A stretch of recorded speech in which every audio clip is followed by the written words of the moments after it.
Assalamualaikum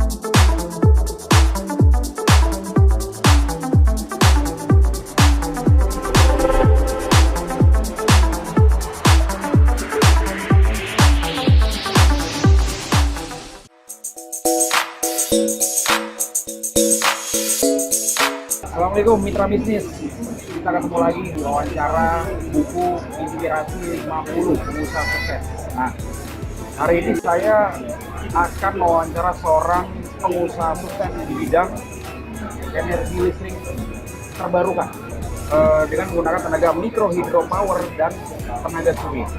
Nah, jadi ini bisnis yang sangat jarang, tapi ini ternyata bermanfaat untuk pelestarian alam dan pelestarian negara kita. Nah, saya akan sapa Bapak Boris Woro. Assalamualaikum Pak. Waalaikumsalam. Sehat Pak? Alhamdulillah. Jadi ceritanya kan Bapak pensiun dini dari salah satu BUMN dari IPTN ya Pak ya? Ya. Tahun 1999 persisnya.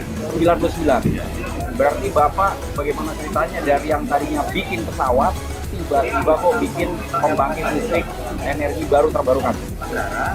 Ya, pertama saya bersyukur di kesempatan hari ini diajak ngobrol-ngobrol nih sama pakar tulis revolusi mental nih. Ya. Saya syukuri ya, alhamdulillah.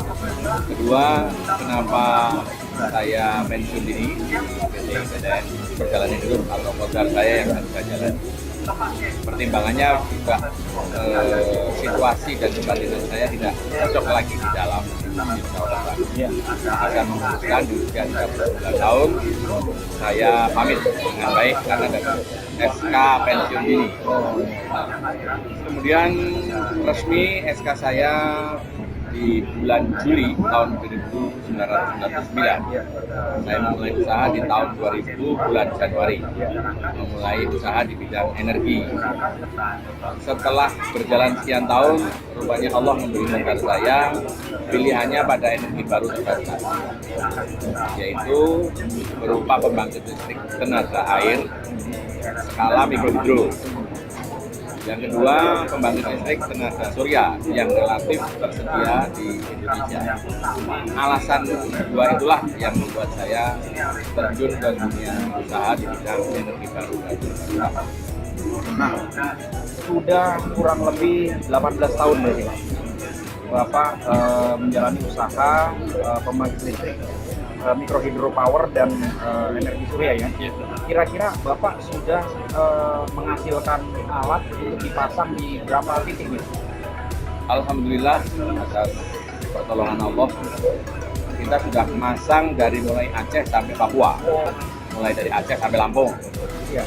Kemudian Kalimantan baru 2, tapi paling tidak pulau besarnya terlayani.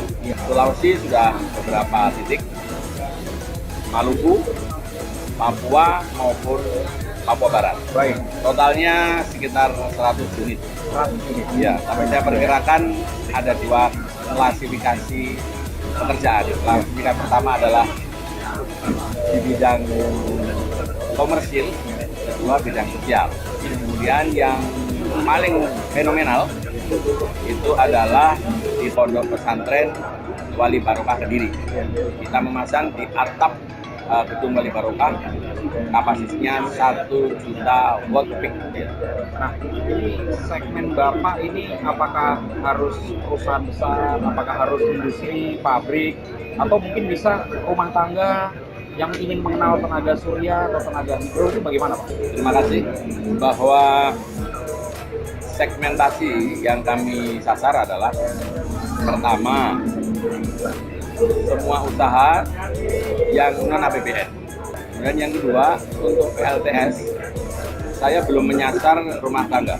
Jadi memang saya industri, dan yang paling menarik sekarang kita masuk di pondok pesantren. Nah, ini perhitungannya dengan memakai tenaga hidropower atau tenaga surya, apakah lebih murah dibandingkan dengan tenaga listrik? Untuk jangka waktu menengah dan panjang, semua energi baru terbarukan relatif akan lebih murah. Lalu apa aja yang harus dipersiapkan oleh pengguna hidropower atau tenaga surya? Apakah harus ada maintenance rutin atau harus ada pergantian spare part berkala? Nah ini apa aja? Ya, sebagai pengetahuan dasar, pada saat mau membangun suatu pembangkit listrik berbasis air, pertama yang harus diyakinkan adalah sumber daya airnya. Sumber daya airnya itu dalam kurun waktu 10 tahun ke belakang maupun perhitungan ke depan itu harus stabil. Kedua, catchment area. Catchment area bahasa Indonesianya daerah aliran sungai. Ketiga, sumber daya pembangunan. Pasir, batu, semen, besi. Adakah di lokasi terdekat? Jika 3 hal ini dikerjakan di awal dengan benar, maka kita akan merancangnya dengan benar. Lalu ada biaya maintenance rutin tiap tahun mungkin? Untuk PLTS yang perlu dirawat adalah permukaan solar panel. Itu biasanya dalam waktu 2 minggu dia sudah mulai ketempelan Kotoran. ya. Yang paling ideal dia dilap. Kedua, di jaringan listriknya. Kalau listriknya dipakai di siang hari, maka sistem yang dipakai on grid, dipakai langsung, sehingga efisiensi pemakaian listrik di siang hari tergantikan. Tapi kalau malam ingin menyalakan lampu, ingin menyalakan AC, maka ada energi storage namanya, disimpan dalam bentuk baterai. Oh. Jadi mungkin Bapak ada pesan-pesan ya sebagai pertanyaan kita yang terakhir.